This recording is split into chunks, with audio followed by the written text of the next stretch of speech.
شروع کرتے ہیں اللہ کے بابرکت نام سے جو بڑا مہربان اور نہایت رحم والا ہے۔ تمام تعریفیں میرے اللہ رب العزت کے لیے ہیں۔ السلام علیکم لسنرز، میں ہوں آپ لوگوں کی ہوسٹ نوشین، اور میں اپنے چینل خوفناک کہانیوں میں آپ سب کو خوش آمدید کہتی ہوں۔ لسنرز، کیسے ہیں آپ سب، اور میرے چینل کی خوفناک کہانیوں کو کتنا پسند کرتے ہیں؟ اپنی رائے کا اظہار کمنٹ باکس میں ضرور کریں۔ آج آپ لوگوں کے لیے میں بہت انٹرسٹنگ خوفناک کہانیاں لے کر آئی ہوں جنہیں آپ لوگ بہت زیادہ پسند کریں گے اور یقیناً ان سے کچھ نہ کچھ سیکھیں گے۔ بڑھتے ہیں آج کی پہلی خوفناک کہانی کی طرف۔ یہ خوفناک کہانی سنی شیئر کر رہے ہیں انڈیا پنجاب سے۔ سنی کہتے ہیں، ہم لوگوں کی ٹینٹ شاپ ہے، ہم لوگوں کے پاس ایک ورکر کام کرتا تھا۔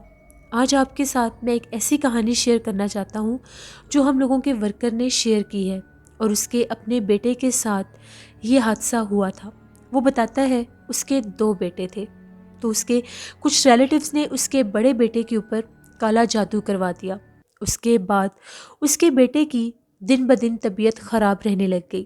وہ بیٹھے بیٹھے عجیب و غریب حرکتیں کرنا شروع کر دیتا تھا۔ کبھی وہ ہنسنے لگ جاتا تھا تو کبھی وہ رونے لگ جاتا تھا، اور کبھی بیٹھے بیٹھے عجیب و غریب آوازوں میں چیخنے لگ جاتا تھا۔ پہلے ان لوگوں کو اس بات کی بالکل بھی سمجھ نہیں آتی تھی۔ پھر ان لوگوں نے اس کو ایک اللہ والے کے پاس لے کر گئے، اور جب وہاں سے اس کا سارا حساب وغیرہ کروایا تو اس میں یہ پتہ چلا کہ اس لڑکے کے اوپر کالا جادو ہے۔ اس کے بعد وہ چیز بہت زیادہ حد تک بڑھنے لگ گئی۔ وہ بہت زیادہ اونچا اونچا روتا تھا اور چیختا تھا، اور یہ کہتا تھا، ایک بہت زیادہ ڈراؤنے چہرے والی عورت مجھے نظر آتی ہے اور مجھے یہ کہتی ہے کہ میں تمہیں اپنے ساتھ لے جاؤں گی۔ وہ جگہ جگہ پر میرے سامنے آ جاتی ہے، اور جب بھی میں اس کو دیکھتا ہوں میں چیخنے لگ جاتا ہوں، اور وہی مجھ سے یہ سب حرکتیں بھی کرواتی ہے۔ یہی نہیں، اس لڑکے پر اس طرح سے اثر ہونا شروع ہو گیا تھا کہ 2 سے 3 دفعہ اس نے اپنے ہی گھر میں سوسائڈ کرنے کی کوشش کی، لیکن اس کے گھر والے اس کو بچا لیا کرتے تھے۔ وقت گزرتا گیا، اس کی حالت بد سے بدتر ہوتی گئی۔ ایک وقت ایسا آیا کہ وہ جو لڑکا تھا اس کے چچا کی ڈیتھ ہو گئی، تو اس کے گھر والے جو تھے اس کے چچا کی ڈیتھ پر گئے ہوئے تھے۔ گھر میں وہ اکیلا تھا، کیونکہ وہ کہیں پر لے جانے کے بھی قابل نہیں رہا تھا۔ اس کو بالکل بھی پتہ نہیں چلتا تھا کہ وہ لوگوں میں بیٹھا بیٹھا چیخنے لگ جاتا تھا، ہنسنے لگ جاتا تھا، رونے لگ جاتا تھا۔ جب وہ پیچھے سے گھر پہ اکیلا تھا تو وہ جو چیز تھی وہ چیز ظاہر ہو گئی، اور اس نے اس کو اس حد تک مجبور کر دیا کہ وہ اپنے گھر سے باہر نکل پڑا، اور وہ ریلوے ٹریکس کی طرف وہ چیز اس کو اپنے ساتھ لے گئی۔ وہاں پر ایک بہت اونچا درخت تھا، یعنی وہاں پر اس اتنے اونچے درخت کے اوپر کسی انسان کا چڑھنا ممکن نہیں تھا۔ اس لڑکے نے اس درخت کے اوپر خود کو پھانسی لگا لی۔ جب اس کے گھر والے واپس آئے تو ان کا بیٹا گھر میں موجود نہیں تھا۔ وہ لوگ بہت زیادہ ڈر گئے اور اس کو ادھر ادھر ڈھونڈنے لگ گئے۔ جب ان لوگوں نے گاؤں والوں سے پوچھا تو گاؤں والوں میں سے کسی نے یہ بتایا کہ ہم لوگوں نے اس کو ریلوے ٹریکس کی طرف جاتے دیکھا تھا۔ جب وہ لوگ اس طرف گئے تو ان لوگوں نے دیکھا کہ ایک درخت کے ساتھ ان کے بیٹے کی لاش جو تھی وہ جھول رہی تھی۔ سب بہت زیادہ حیران تھے کہ اتنے اونچے درخت کے ساتھ یہ کیسے پھانسی لے سکتا ہے۔ اس کا بیٹا جو تھا بہت بے دردی سے وہاں پر مرا ہوا تھا۔ ان لوگوں نے اس کو نیچے اتارا، اس کے گھر والے بہت روئے، اس کی حالت بہت زیادہ خوفناک تھی۔ اس کی موت کو لے کر ایک مسٹری سی بن گئی کہ یہ کس طرح اس درخت کے اوپر چڑھا، کس طرح اس نے وہاں پر خود کو پھانسی لگائی۔ لیکن اس کی لاش کو لے کر، اس کو دیکھ کر لوگوں کے دل میں بہت زیادہ خوف بیٹھ گیا تھا، لوگ ڈرتے تھے۔ سنی بتاتے ہیں کہ جب ہم لوگوں کا ورکر ہم لوگوں کو یہ بات بتا رہا تھا، اس وقت بھی اس کی آنکھوں میں ایک ڈر تھا، ایک خوف تھا۔ محسوس ہو رہا تھا کہ اس نے کتنی تکلیف سہی اور اس کے بیٹے کا کیا حال ہوا۔ یہ ایک کہانی تھی ہم لوگوں کے ورکر کی جو میں نے آپ کے ساتھ شیئر کی۔ بہت شکریہ سنی آپ کا۔ اللہ سے رحم مانگنا چاہیے، اللہ ایسے لوگوں سے ہم سب کو محفوظ رکھے جو دوسروں کی جان کے دشمن ہوتے ہیں، جو دوسروں کو کالے جادو کے ذریعے اس حد تک ان کو معاف کر دیتے ہیں کہ وہ اپنی ہی جان کے دشمن بن جاتے ہیں۔ اللہ سے ہمیشہ رحم مانگنا چاہیے۔ بڑھتے ہیں ایک اور خوفناک کہانی کی طرف۔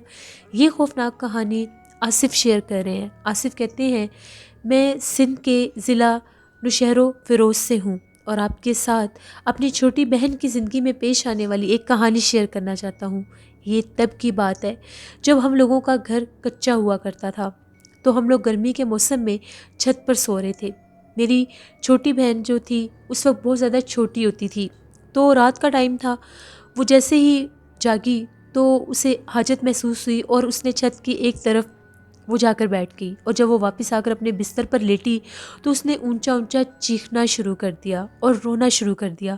جب ہم لوگوں نے اس کے چیخنے اور رونے کی آوازیں سنی تو ہم سب گھر والے جاگ گئے اور اس سے پوچھا کہ تمہیں کیا ہوا ہے۔ وہ کسی بات کا کوئی جواب نہیں دے رہی تھی، نہ ہی وہ اپنی سینسز میں تھی۔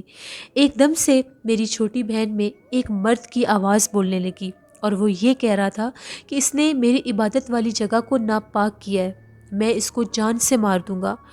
جب میرے امی ابو نے یہ بات سنی وہ بہت زیادہ ڈر گئے۔ ان لوگوں نے فوراً سے قرآن پاک کی تلاوت کرنا شروع کر دی اور اس غیر مرئی مخلوق سے معافی مانگنے لگے کہ یہ بچی تھی، نہ سمجھ تھی، اس کو سمجھ نہیں آئی، اس کو معاف کر دیں۔ بڑی مشکل کے بعد وہ جو چیز تھی اس کے جسم سے نکلی اور میری بہن نے ایک دم زور سے چیخ ماری اور وہ بے ہوش ہو گئی۔ اس کے بعد جب اس کو ہوش آیا تو وہ کچھ بہتر تھی۔ پھر ہم لوگوں نے جب وہ گھر دوبارہ سے بنانا تھا، ہم لوگوں نے گھر کو پکا کرنا تھا، تو ہم لوگوں نے اس جگہ کو باقاعدہ پاک صاف کیا۔ اس جگہ پر ہم کسی کو جانے نہیں دیتے تھے۔ ان سے ہم لوگوں نے باقاعدہ اجازت لی کہ ہم لوگ آپ کی اجازت کے ساتھ یہاں پر کام کرنا چاہتے ہیں، کنسٹرکشن کرنا چاہتے ہیں۔ تو ان کا کوئی ہمیں میسج نہیں ملا، کوئی جواب نہیں آیا، کوئی اشارہ نہیں ملا۔ تو میرے پیرنٹس نے یہ کہا کہ ہو سکتا ہے وہ مخلوق یہاں سے چلے گئے ہیں۔ اس کے بعد ہم لوگوں نے اپنا سارا گھر نیا بنایا۔ اللہ کا شکر ہے اس کے بعد کبھی بھی ہم لوگوں کے گھر میں کوئی مسئلہ نہیں آیا، لیکن میری بہن پر اس چیز کا جو اثر ہوا تھا وہ بہت زیادہ ڈراؤنا تھا۔ اس وقت اس کی حالت بہت زیادہ عجیب تھی۔ یہ ایک سٹوری تھی جو میں نے آپ کے ساتھ شیئر کی۔ بہت شکریہ آصف آپ کا۔ اللہ آپ سب کو، ہم سب کو اپنے حفظ و ایمان میں رکھے اور جنات کے ایسے حملوں سے ہمیشہ محفوظ رکھے۔ انسان نہ سمجھ ہوتا ہے، انسان کو بالکل بھی پتہ نہیں ہوتا کہ کون سی جگہ، جس جگہ کو ہم لوگ سامنے یہ دیکھ رہے ہیں کہ وہ ایک خالی جگہ ہے، وہاں پر کیا کچھ ہو سکتا ہے۔ اس لیے کوشش کیا کریں کہ کوئی بھی ایسا کام ہو تو آپ لوگوں کو واش روم میں ہی جانا چاہیے۔ بڑھتے ہیں ایک اور خوفناک کہانی کی طرف۔ یہ خوفناک کہانی عاقب شیئر کر رہے ہیں۔ عاقب کہتے ہیں میں لاہور کا رہنے والا ہوں اور آپ کے ساتھ اپنی زندگی میں پیش آنے والی ایک بہت زیادہ ڈراؤنی کہانی شیئر کرنا چاہتا ہوں۔ آج سے 15 سال پہلے کی بات ہے۔ تب ہم لوگوں کا جو گھر تھا وہ اندرون لاہور میں ہوا کرتا تھا۔ وہاں پر سارے گھر پاس پاس ہی ہوتے تھے۔ لاہور کے جو رہنے والے لوگ ہیں وہ جانتے ہوں گے کہ وہ علاقے کیسے ہیں، وہ محلے کیسے ہیں، وہ چھوٹی چھوٹی گلیوں میں کس کس طرح سے لوگوں کے گھر ہیں۔ ایک دفعہ گرمی کا موسم تھا تو ہم لوگ جس گھر میں رہتے تھے وہ بھی بالکل ایسا ہی تھا۔ ایک تنگ سی گلی میں آمنے سامنے گھر ہوا کرتے تھے، یہاں تک کہ جب ہم لوگ اپنے سیکنڈ فلور پر ہوتے تھے، بالکنی میں آتے تھے تو سامنے والا گھر بالکل پاس محسوس ہوتا تھا۔ تو ایک دفعہ ایسا ہوا، مجھے بہت سے گرمی لگ رہی تھی تو میں نے چارپائی اٹھائی اور ہم لوگوں کا جو 3rd فلور تھا میں چھت پر جا کر سو گیا۔ شدید گرمی تھی، سب گھر والے نیچے والے پورشن کے صحن میں سو رہے تھے۔ تقریباً رات کے 2-2:30 بجے کا ٹائم ہوگا۔ ایک دم سے میری آنکھ کھلی تو مجھے تالیاں بجانے کی آواز آ رہی تھی۔ میں بہت زیادہ حیران ہوا کہ ہم لوگوں کے محلے میں نہ تو کوئی شادی ہے، نہ ہی کسی کے گھر میں کوئی ایسا فنکشن ہے، تو پھر یہ تالیاں بجنے کی آواز کہاں سے آ رہی ہے؟ ایسا لگ رہا تھا کہ جیسے تالیاں گونج رہی ہیں۔ میں نیند میں ہی تھا، وہ آواز مجھے اتنا ڈسٹرب کر رہی تھی کہ میرے سے سویا بھی نہیں جا رہا تھا۔ میں فوراً سے اٹھا اور میں ادھر ادھر دیکھنے لگ گیا۔ تبھی میری نظر پڑی تو بالکل ہم لوگوں کے گھر کے جو سامنے والا گھر تھا اس کی دیوار کے اوپر کوئی بیٹھا ہوا تھا۔ ظاہری بات ہے محلہ تھا، وہاں پر لوگوں کے گھروں میں سب لائٹس بھی تھی، گھروں کے باہر بھی بلب لگے ہوئے تھے۔ تو اس روشنی میں نے دیکھا کہ اس کے گھر کی جو دیوار ہے، 3rd فلور کی دیوار کے اوپر کوئی بیٹھا ہوا ہے، اس کے بال کھلے ہوئے ہیں اور وہ تالیاں بجا رہا ہے۔ دیکھنے میں وہ ایک لڑکی لگ رہی تھی۔ مجھے یہ منظر دیکھ کر بہت زیادہ تعجب ہوا کہ یہ کیسے ممکن ہے، رات کے 2:30-3 بجے کوئی لڑکی چھت کی دیوار پر بیٹھ کر تالیاں کیوں بجائے گی؟ بڑا مجھے یہ عجیب لگا۔ میں نے 1-2 منٹ کھڑے ہو کر اس کو دیکھا، اس کے سر کے بال کھلے ہوئے تھے، میری طرف اس کی کمر تھی، لیکن تالیاں بجانے کی آواز وہیں سے مجھے آ رہی تھی۔ خیر میں ابھی اس پر غور کر ہی رہا تھا، یہاں تک کہ میں نے اس کو آواز بھی دی کہ تم کون ہو اور یہاں پر کیا کر رہی ہو۔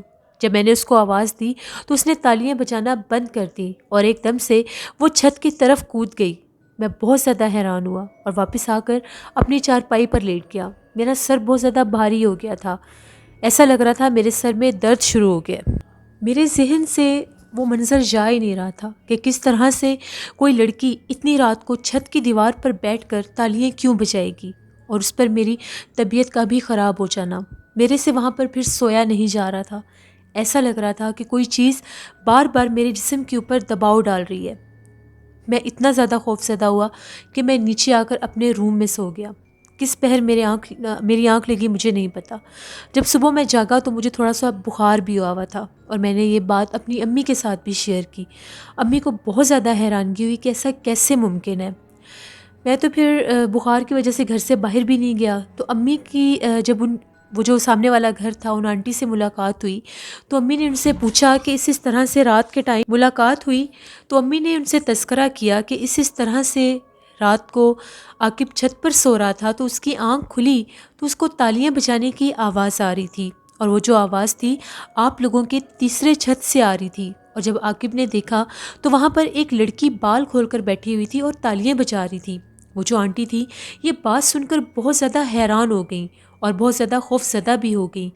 آنٹی کہتی کہ آپ کی بات بالکل ٹھیک ہے، 1 سے 2 دفعہ یہ بات میرے بیٹے نے بھی مجھے بتائی ہے کہ امی رات کے ٹائم میں 2nd فلور پر سو رہا تھا تو مجھے اس طرح سے محسوس ہوا کہ میرے پاس بیٹھ کر کوئی تالیاں بجا رہا ہے، اور جب میری آنکھ کھلی تو میرے پاس ایک لڑکی بیٹھی ہوئی تھی۔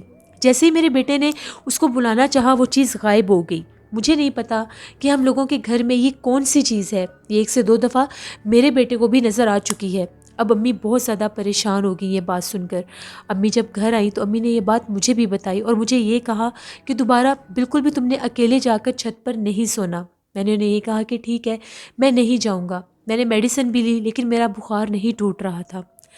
آج رات میں اپنے کمرے میں ہی سو رہا تھا، بخار ہونے کی وجہ سے مجھے ٹھنڈ بھی لگ رہی تھی۔ میری آنکھ لگی، میں نے میڈیسن لی ہوئی تھی، تو تقریباً آدھی رات کا ٹائم ہوا تو مجھے اس طرح سے محسوس ہوا کہ جیسے بالکل میرے پاس بیٹھ کر آہستہ آواز میں کوئی میرا نام پکار رہا ہے، مجھے میرا نام لے کر کوئی بلا رہا ہے۔ پہلے مجھے یہ لگا کہ میں بخار میں ہوں، نیند میں ہوں، تو شاید میں وہم کر رہا ہوں۔ جب میری آنکھ کھلی تو بالکل میرے پاؤں کی طرف بال کھول کر ایک لڑکی بیٹھی ہوئی تھی۔ اس کا چہرہ بہت زیادہ ڈراؤنا تھا اور وہ میرا نام لے رہی تھی، اور جب میری اس پر نظر پڑی تو وہ بہت زیادہ ڈراؤنے انداز میں مجھے دیکھ کر ہنس رہی تھی۔ اس کی آنکھیں اتنی بڑی بڑی تھیں کہ اس کو دیکھ کر میں ڈر گیا اور میں اونچا سا چیخنے لگ گیا۔ میری چیخوں کی آوازیں سن کر سب گھر والے جو باہر صحن میں سو رہے تھے اندر آئے اور آ کر پوچھا کہ تمہیں کیا ہوا ہے۔ میں نے انہیں ساری بات بتائی۔ اس وقت امی کو بھی ایسا محسوس ہوا کہ جیسے وہاں پر میرے علاوہ بھی کوئی موجود ہے، کیونکہ جب سب گھر والے اندر آئے تو ہم لوگوں کے کمرے کا دروازہ، جس کمرے میں سو رہا تھا، اس کو زور سے کسی نے بند کیا۔ امی بہت ڈر گئی تھی۔ امی نے ساری بات ابو کو بھی بتائی۔ اب میری حالت ایسی تھی کہ سب میرے پاس تھے۔ اگلے دن ابو مجھے ایک اللہ والے کے پاس لے کر گئے۔ جب انہوں نے دم کیا تو ان کا یہ کہنا تھا کہ ان کے گھر میں ایک پچھل پیری چڑیل کا بسیرا ہے، اور وہ جو بھی لڑکا اکیلا ہوتا ہے اس پر اپنا آپ ظاہر کرتی ہے، اور میں نے اس کو مخاطب کیا تھا اس لیے وہ میرے پیچھے آ گئی تھی۔ پھر انہوں نے مجھے تعویذ دیا اور یہ کہا کہ کبھی بھی اکیلے تم نے چھت پر نہیں سونا، اور کوشش یہ کرو کہ پورے 11 دن تم اکیلے مت سو، تمہارے ساتھ کسی نہ کسی کو ہونا چاہیے، کیونکہ 11 دن لگاتار وہ آئے گی، اور اگر تم اب اس کو اکیلے ملے تو وہ تمہیں جانی نقصان بھی دے سکتی ہے۔ پھر 11 دن میرا بھائی اور میرے ابو میرے ساتھ سویا کرتے تھے، اور وہ تعویذ آج بھی میرے گلے میں ہے۔ یہ میری زندگی کی ایک ایسی کہانی تھی جس کو میں کبھی بھی نہیں بھول سکتا۔ وہ جو ہم لوگوں کے نیبرز تھے جن کے گھر میں یہ مسئلہ تھا، وہ لوگ اس گھر کو چھوڑ کر جا چکے تھے۔ اس کے بعد بھی وہاں پر ایک فیملی آئی تھی، وہ بھی بہت مشکل سے وہاں پر کچھ عرصہ رہے اور پھر انہوں نے بھی وہ گھر چھوڑ دیا۔ اس کے بعد ہم لوگوں نے بھی اس محلے کو چھوڑ دیا اور ہم لوگوں نے لاہور میں ہی ایک اور جگہ پر گھر بنا لیا۔ یہ میری زندگی کی ایک کہانی تھی جو میں نے آپ کے ساتھ شیئر کی۔ بہت شکریہ عاقب آپ کا۔ اللہ آپ سب کو، ہم سب کو اپنے حفظ و ایمان میں رکھے۔ لسنرز، بڑھتے ہیں ایک اور خوفناک کہانی کی طرف۔ یہ خوفناک کہانی وقاص احمد شیئر کر رہے ہیں مانچسٹر سے۔ وقاص کہتے ہیں آج آپ کے ساتھ ایک ایسے شخص کی کہانی شیئر کرنا چاہتا ہوں جو کہ پیشے سے ایک مستری تھا، یعنی وہ یہ جو کنسٹرکشن کے کام ہوتے ہیں وہ کیا کرتا تھا، ایبٹ آباد کا وہ رہنے والا تھا۔ ایک دفعہ ایسا ہوا کہ اس کو ایک شخص کی کال آئی اور اس نے یہ کہا کہ یہاں پر جو پرانا قبرستان ہے وہاں پر ایک بہت قدیم اور پرانا کنواں ہے، اس کنویں کو بند کرنا ہے، کیونکہ وہ جو کنواں ہے وہ کسی استعمال میں نہیں ہے۔ اس لیے ہم لوگوں کو اکثر یہ وہم رہتا ہے کہ وہاں پر جو لوگ فاتح خوانی کے لیے آتے ہیں یا جن کے ورثہ کی تدفین ہونی ہوتی ہے ان میں سے کوئی گر نہ جائے، کسی کا کوئی نقصان نہ ہو جائے۔ جب میں وہاں پر پہنچا، میں نے اس جگہ کا جائزہ لیا تو وہ کام اتنا بڑا نہیں تھا۔ میں نے اپنے ساتھ ایک دو لیبر لگائے اور میں نے وہاں پر کام سٹارٹ کر دیا۔ مغرب کا ٹائم ہوا تو تب تک ہم لوگ اس کنویں کو بند کر چکے تھے۔ میں نے ان لڑکوں کو بھیج دیا اور میں اس آدمی کا انتظار کرنے لگا کہ وہ آدمی آئے اور میں اس کو ایک دفعہ سے یہ جگہ دکھا دوں ساری، اور پھر میں بھی یہاں سے چلا جاؤں گا۔ میں نے اس کو کال کی تو اس نے یہ کہا کہ میں بس راستے میں ہوں، ابھی آ رہا ہوں۔ ابھی میں وہیں پر تھا اس کنویں کے پاس ہی مجھے اپنے پاس سے پائل چھڑکنے کی آواز آنے لگی۔ میں بہت حیران ہوا کہ یہاں پر تو کوئی ہے نہیں، تو پھر پائل چھڑکنے کی آواز کیوں آ رہی ہے؟ وہ جو پائلیں چھنک رہی تھیں بالکل میرے پاس سے ان کی آواز آ رہی تھی، چھن چھن کی آواز۔ میں بہت زیادہ حیران ہوا۔ میں نے کنویں کے چاروں طرف دیکھا کہ مجھے کوئی بکری وغیرہ نظر آ جائے۔ اکثر لوگ بکری کے پاؤں میں بھی یہ چیز ڈال دیتے ہیں کہ وہ گم نہ جائے، مجھے کہیں کچھ نظر نہیں آیا۔ اب جب وہ چیز بالکل ایسا لگ رہا تھا چلتی ہوئی میرے پاس آ رہی ہے، میں بہت زیادہ ڈر گیا۔ میں نے فوراً سے اپنا بائک سٹارٹ کیا اور اس قبرستان کے بالکل سامنے ایک روڈ تھا، میں وہاں پر جا کر کھڑا ہو گیا اور اس آدمی کو پھر کال کی کہ تم جلدی سے آ جاؤ۔ تبھی ایک دم سے میں نے پیچھے پلٹ کر دیکھا تو اس کنویں کے پاس کوئی عورت کھڑی ہوئی تھی۔ وہ جو عورت تھی اس کا قد بہت زیادہ لمبا تھا اور وہ بالکل اس کنویں کے پاس کھڑی ہوئی تھی۔ میں نے جب غور کیا تو اس کی آنکھیں چمک رہی تھیں۔ میں بہت زیادہ ڈر گیا کہ یہ کوئی اور چیز ہے۔ جیسے میں نے تھوڑا سا بائک سٹارٹ کیا تو آگے سے وہ شخص آ گیا۔ میں نے اس کو یہ ساری بات بتائی کہ اس طرح کنویں کے پاس میرے ساتھ یہ حادثہ ہوا ہے۔ اس نے یہ کہا کہ میں تمہارے ساتھ چلتا ہوں، چلو چل کر دیکھتے ہیں، وہاں پر کوئی بھی نہیں ہے، تمہارا وہم ہے۔ جب ہم لوگ وہاں پر پہنچے تو وہاں پر کچھ بھی نہیں تھا، لیکن میں نے اپنی آنکھوں سے وہ چیز دیکھی تھی۔ جیسے ہی ہم لوگ اس جگہ کا جائزہ لے رہے تھے ایک دم سے پھر پائل چھنکنے کی آواز آنے لگی۔ وہ آواز اس نے بھی سنی، وہ بھی ڈر گیا۔ ہم لوگوں نے جیسے ہی واپس بھاگے روڈ کی طرف، ہم لوگوں نے بائک سٹارٹ کیا تو ہم لوگوں نے دیکھا بالکل کنویں کے پاس وہ عورت بیٹھی بہت ڈراؤنے انداز میں ہنس رہی تھی۔ اس کے ہنسنے کی آواز تک ہم لوگوں نے سنی۔ ہم لوگ فوراً وہاں سے بھاگ گئے۔ اس کے بعد کبھی بھی میں اس جگہ پر نہیں گیا۔ یہ ایک سٹوری تھی جو وقاص احمد نے UK مانچسٹر سے شیئر کی۔ بہت شکریہ وقاص احمد آپ کا۔ اس کنویں جو ہوتے ہیں یہ اکثر آسیب زدہ ہوتے ہیں، یہ جنات کے رہنے کے لیے ایک پسندیدہ جگہ ہوتی ہے۔ جب بھی آپ کسی کنویں کے پاس سے گزریں یا ایسی جگہ جہاں پر آج کے دور میں بھی کنویں ہیں تو وہ لوگ جب وہاں پر جائیں تو آیت الکرسی پڑھ کر جایا کریں اور کوشش کیا کریں کہ وہاں پر زیادہ ٹائم نہ گزاریں۔ اپنا خیال خود رکھا کریں کیونکہ ہم لوگ نہیں جانتے کہ وہاں پر کس طرح کے جنات کا بسیرا ہو سکتا ہے۔ لسنرز، یہ تھی آج کی خوفناک کہانی ہے۔ اپنا فیڈ بیک مجھے ضرور دیں، آپ لوگوں کو کیسی لگی۔ آپ لوگ بھی سٹوری شیئر کر سکتے ہیں ڈسکرپشن باکس میں دیے گئے ای میل ID noshinwir57@gmail.com پر۔ اس کے علاوہ آپ لوگ مجھے کمنٹ باکس میں بھی سٹوری شیئر کر سکتے ہیں۔ نوشین وائس آفیشیل پر انشاءاللہ کل میں ولاگ پوسٹ کروں گی، اس کو ضرور وزٹ کریے گا، اور میرے جتنے بھی لسنرز میرے ولاگ چینل کو سبسکرائب کر رہے ہیں ان سب کو میں ویلکم کہتی ہوں۔ نیلم وائس آفیشیل کو بھی جا کر سبسکرائب کریں، ہارر سٹوری چینل ہے میری سسٹر کا۔ لسنرز، اپنا بہت سا خیال رکھا کریں، اپنے پیرنٹس کا خیال رکھا کریں۔ جب بھی آپ اپنے پیرنٹس کی خدمت کرتے ہیں تو ان کی دعائیں آپ کو لگتی ہیں، جو اس دنیا میں تو آپ کو کامیاب کرتی ہی کرتی ہیں، آخرت میں بھی آپ کے لیے بہت کچھ کرتی ہیں۔ اپنی ڈھیروں دعاؤں میں مجھے ضرور یاد رکھیے گا۔ کل آپ لوگوں کے ساتھ پھر ملاقات ہوگی کسی نئی خوفناک کہانی میں۔ Thank you for watching, stay blessed, اللہ نگہبان۔